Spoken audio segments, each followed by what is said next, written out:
Good afternoon. My name is Michael Herbert. I'm the town manager here in the town of Ashland, and I'm here to give Thursday's weekly update on COVID-19 and the situation here in the town of Ashland. Wanted to talk about a few things today.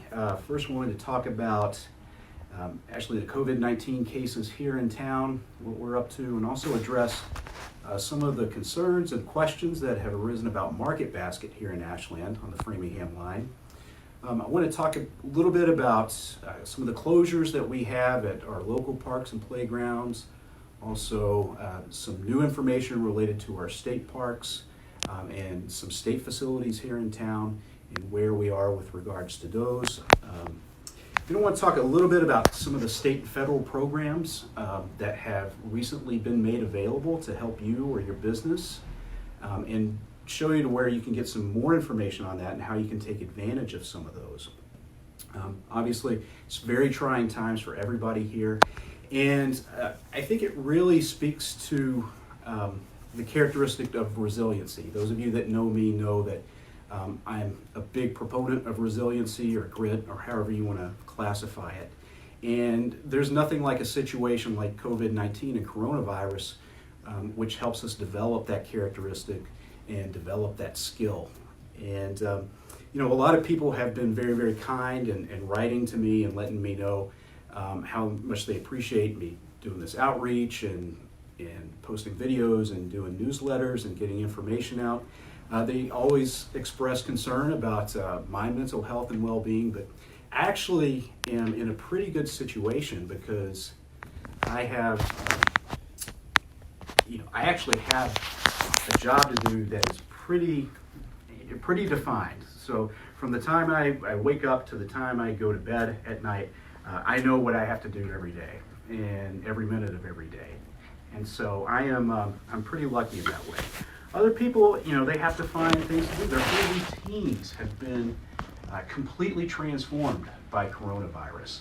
And I just love seeing the creativity and the way that the community, both personal communities and in your personal lives and then also the business community, has found a way to deal with this total disruption in their lives.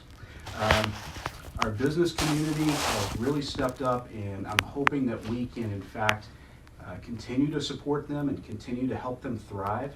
I'd like to set a goal, and I know it's pretty audacious, to actually have some of our business community, if not all of our business community, come out of this stronger than when they went in. Again, the creativity that they've exhibited and also the generosity that they have exhibited has just been really inspiring and heartwarming. Whether they're restaurants that are participating in the 3R program or developing new ways to get food out to people who need it or just simply don't want to cook, that's been really, really important. Our fitness community has absolutely stepped up to the plate. Those of you that are really dependent upon going to the gym, that's not an option for you now. And so our fitness community, people like Mary Ellen Giambetti, got to give a shout out to my gym, Uppercuts Boxing Club, Coach AJ and the team there. They have developed online programs that people can take advantage of to ensure that their mental and physical health stays up there during this time period. So I really want to congratulate all of you for doing what you're doing every day. And again, keep continuing to do it. Keep on sharing that stuff that you're doing on social media. Again, it's inspiring to see all the ways that you're handling this situation. And I promise I will do the same. So that brings me to some activities that are questionable and some activities that we're trying to curtail. Those of you that have been following along, I had made the decision to close our local parks and playgrounds recently.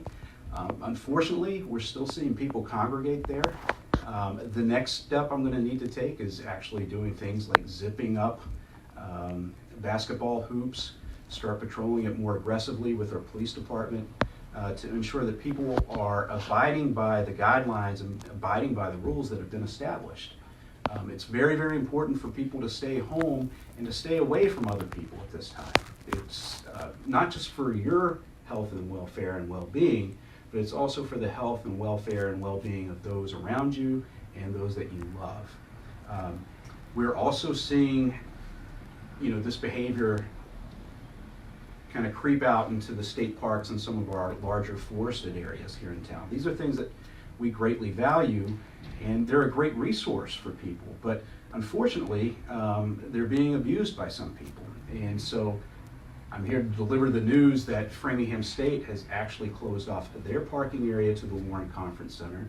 They had closed their fields and tennis courts because they wanted to mirror the guidelines that we were implementing at the local level, but they've closed off their parking area. And unfortunately, our Conservation Commission has deemed it necessary to close off the parking area at Warren Woods. Again, these are things that we have talked about in the past, and we've said if people continue to abuse things like having dogs off leash, I'm not here to make a judgment call about that, but we've been saying that dogs need to be on leash, you need to pick up after them, you need to keep 6 feet from different parties. And unfortunately, it looks like one of those examples of a few bad apples spoiling it for the whole bunch. And so unfortunately, those are closed at this point in time. Governor Baker actually just released some new information earlier this afternoon.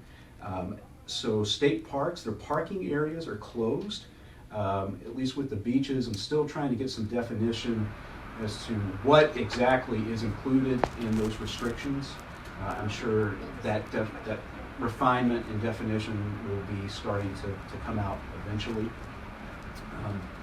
But unfortunately, if we can't adapt, then we need to go ahead and take some of these steps that we're doing. That being said, the state and federal government are also implementing programs and really starting to get the ball rolling on programs that help businesses and individuals. We had, again, record unemployment claims this past week. I think 6.6 Americans have filed for unemployment. But this is on the heels of President Trump signing what's known as the CARES Act, which is the record-breaking 2.2 stimulus program that was agreed to by Congress and the President on March 27th, I believe. There's a lot of money in there, obviously $2.2 trillion, but a lot of it is directed towards individuals in the form of direct assistance, like stimulus checks, but then also unemployment assistance. A lot of money is going towards small businesses and loan forgiveness programs and grants to help them sustain themselves through this period of time. And then also to help local governments and state governments address the health crisis associated with this pandemic and some of the safety issues. It's one of those things where legislation gets passed and then you really kind of figure out how to implement it later. So we're in that stage right now where we're figuring out how it will all become implemented, but hopefully it'll happen sooner rather than later. A lot of times in these situations, money will flow from not just from the federal government or directly from the federal government to the local governments, but they will go to the states, and the states will design their own programs to help municipalities and boroughs and villages, what some towns are known as in other states and counties. So, I mean, we will put that information up online as we start getting more of it and help you and assist you in trying to find what resources are available to you and how you can take advantage of them. So that's about it for this. Oh, almost forgot the most important thing, COVID-19 cases here in Ashland. So I was just informed earlier today that we have 16 cases. Now, for those of you that are keeping track, on Friday, so less than a week ago, we actually had 5 cases. We've now more than tripled that, so we're at 16. This mirrors what's happening across Massachusetts and across the country. It's not unexpected.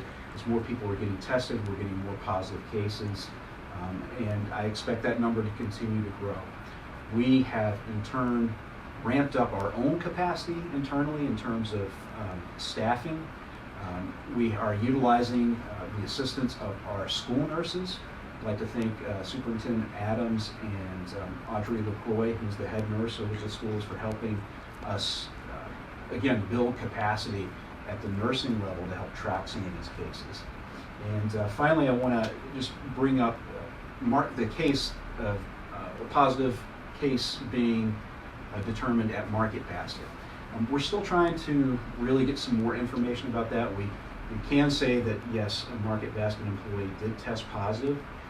That person is a resident of another community, so that kind of creates a barrier, an obstacle in terms of visibility from Ashland's side into what kind of information that we can get about that case. But we're working hard to try to get more of that info. The last that I had heard, again, this is not confirmed, is that this was a case that happened several weeks ago. That person has been away from the store for a while. But again, these are all unconfirmed rumors and claims at this point. So that's about it for this update. I'll put out a newsletter tomorrow with information and some ideas for you and your family and your friends to take advantage of, and activities that you can take advantage of over the weekend, apart, of course. And hopefully you'll find a little bit or some of that helpful.